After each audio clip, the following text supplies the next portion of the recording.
He wasn't selling kilos of high-grade narcotics, but the addiction he triggered was every bit as lethal to the American psyche. He didn't run a Ponzi scheme with complex derivatives, yet he wiped out retirement funds and college savings accounts faster than a market crash on Wall Street. Ty Warner was a man who looked at a $5 pile of beans and polyester and saw a goddamn gold mine. This is the story of the Beanie Baby bubble, the most absurd, high-octane, and utterly delirious financial fever dream of the 1990s. It's the story of a man who became a billionaire by mastering the dark art of artificial scarcity, turning suburban cul-de-sacs into high-stakes trading floors. Oak Brook, Illinois, 1993. While the rest of the world was looking at tech stocks, Ty Warner was obsessing over the exact placement of a plastic eye on a plush pig. He knew something the economists didn't. Human beings are irrational, greedy, and terrified of missing out. He didn't just sell toys, he sold the retirement. He'd pull a specific bear off the shelves, whisper the word discontinued, and watch as the secondary market exploded by 5,000% overnight. The trunk of a soccer mom's SUV became a dark pool exchange where a plush moose could trade for the price of a used Honda Civic. If you think you're above the madness, or if you've ever felt that itch to gamble on the next big thing, stay with me. This isn't just about toys, it's about the anatomy of a crash. If you're ready to see how a man turned a nursery into a boiler room, you're in the right place. And if you want to walk this line between genius and insanity with us, consider joining our ranks by subscribing. It's not about the channel, it's about your commitment to seeing the world for the hustle it truly is. We're going deep into the velvet-lined pockets of a man who played the world for fools. Chicago, 1980. Ty Warner wasn't born with a silver spoon, but he was born with a silver tongue. He started his career at Daikin, the heavyweights of the plush world. Most salesmen were happy with a steady check and a mid-sized sedan. Not Ty. He wanted the commission. He wanted the status. He wanted the world to look at a stuffed animal and see a goddamn Rolex. He'd show up to local toy stores in a fur coat, driving a Rolls-Royce, looking more like a high-stakes bookie than a toy rep. He didn't just sell products, he sold an aura. "Think these will move, Ty?" a store owner would ask, eyeing the new catalog. "Move, they'll vanish," Ty would grin. "The only question is if you're smart enough to stock them before your competitor across the street does." But the hustle had a dark side. Ty was a rogue agent. While he was supposed to be pushing Daikin's line, he was secretly developing his own prototypes in the shadows. He was a double agent in the world of polyester. When the brass at Daikin found out he was competing against his own employer from the trunk of his car, they didn't give him a promotion, they gave him the boot. Most guys would have crawled back to a desk job. Ty? He took his life savings, mortgaged his house to the hilt, and bet it all on a vision. He realized the industry was doing it wrong. Toys were too stiff, too stuffed, too dead. He wanted something that felt alive, something you could pose. He traveled to Italy, saw some understuffed cats filled with PVC pellets, and the light bulb went off. 1986. Ty Inc. is born in a cramped apartment. No board of directors, no safety net. Just a man and a mountain of debt. He wasn't after the mass market yet. He was hunting for the gatekeepers, the small boutique owners who could create an elite buzz. It was a classic pump-and-dump strategy in the making, but the stock was furry and had cute names. He was building the foundation of a pyramid, and the public was about to start climbing. Chicago, 1993. The original 9 hit the shelves. They were $5, a price point designed to be an impulse buy for a child with a weekly allowance. But Ty Warner wasn't interested in children. He was interested in the psychology of the hunt. He bypassed the retail giants like Walmart and Target, choosing instead to flood small, independent gift shops. He created a vacuum. If a shop owner wanted more, they couldn't just order them. They had to wait for Ty to decide they were worthy. It was a classic supply chain stranglehold, and it worked like a charm. Then came the masterstroke, the retirement. Without warning, Ty would announce that a specific animal, say Lovey the lamb, was being discontinued. Production stopped. The mold was broken. Overnight, A $5 toy became a $100 asset, then 1,000. The secondary market didn't just appear, it ignited like a gasoline fire. People weren't buying these for their kids to play with. They were buying them as investments. They were keeping the heart-shaped tags in plastic protectors, terrified that a single crease would wipe out their future profit. Why stop making the one everyone wants? An employee might ask. Because, Ty would reply, eyes cold, the one they can't have is the only one they'll kill for. It was a retail pump and dump executed with plush fabric. Suburban moms became day traders, stalking delivery trucks and bribing shop clerks for inside information on the next shipment. The air was thick with the scent of easy money. If this level of calculated manipulation makes you realize how fragile our markets and our sanity really are, write the word craze in the comments.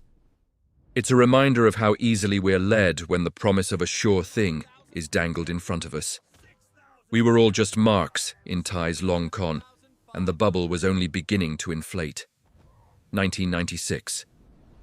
The madness entered terminal velocity. A new company called eBay had just launched, and Beanie Babies were the high-octane fuel in its rocket engine.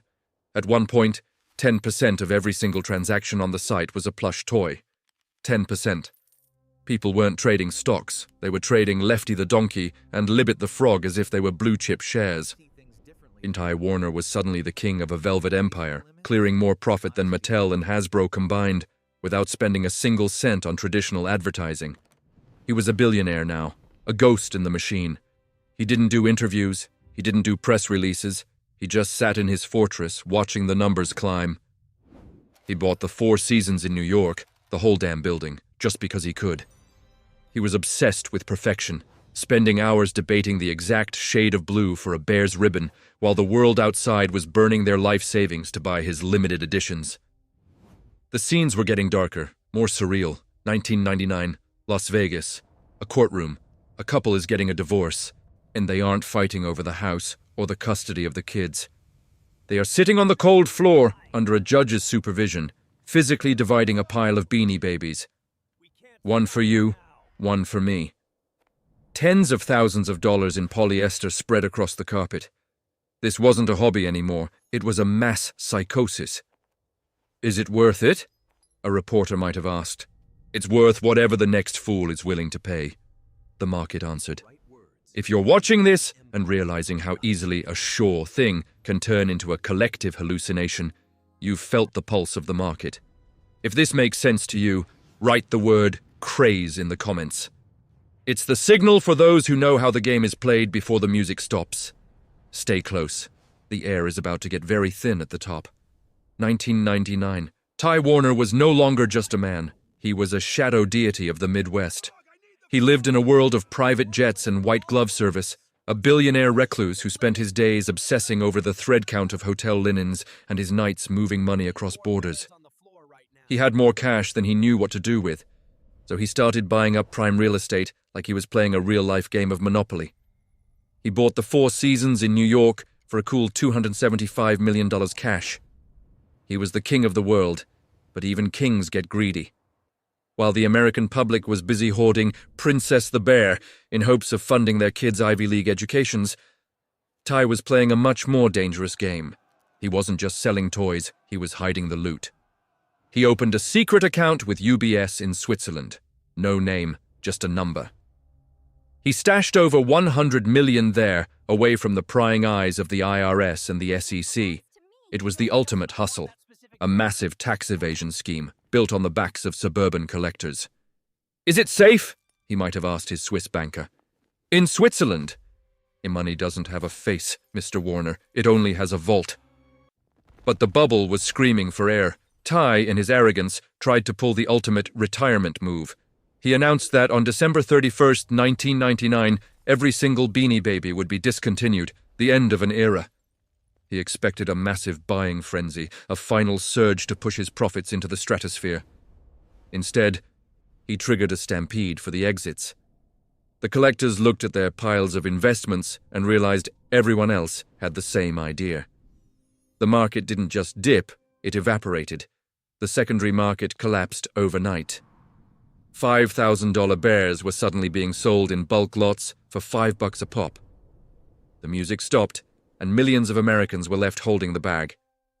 Chicago, 2013. The party was over, and the lights were blindingly harsh. While millions of Americans had their attics filled with worthless polyester investments, Ty Warner was facing a different kind of reckoning. The IRS doesn't care about limited editions or retired bears, they care about their cut. And Ty had been very, very stingy with his cut. The Department of Justice came knocking with a pile of evidence that made his Swiss bank accounts look like a house of cards. They found the secret stash, the $100 million hidden in Zurich, earning interest while he claimed he was just a simple toy maker. It was a mistake, his lawyers whispered in the halls of the federal building.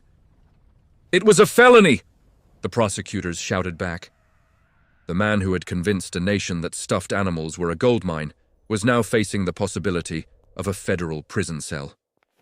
He was charged with tax evasion, a crime that could have sent him away for 5 years. The king of plush was suddenly a defendant in a cold, grey courtroom, stripped of his fur coats and his aura of invincibility. He had failed to report over $24 million in income. He had cheated the system while his customers were busy cheating themselves, hoping a purple bear would pay for their mortgage. It's the classic anatomy of a fall. The higher the rise, the more spectacular the crash. If this story hits home, if you've seen how greed blinds even the smartest people to the obvious truth, then you're one of us. This channel is for the ones who want to see behind the curtain, who want to understand the mechanics of the grift before they get caught in it. If you're ready for the final piece of this puzzle, stay tuned. The end of Ty Warner's story isn't what you think it is. It's a punchline that only a billionaire could deliver, January 2014. The verdict is in. The courtroom holds its breath. The prosecutors want blood.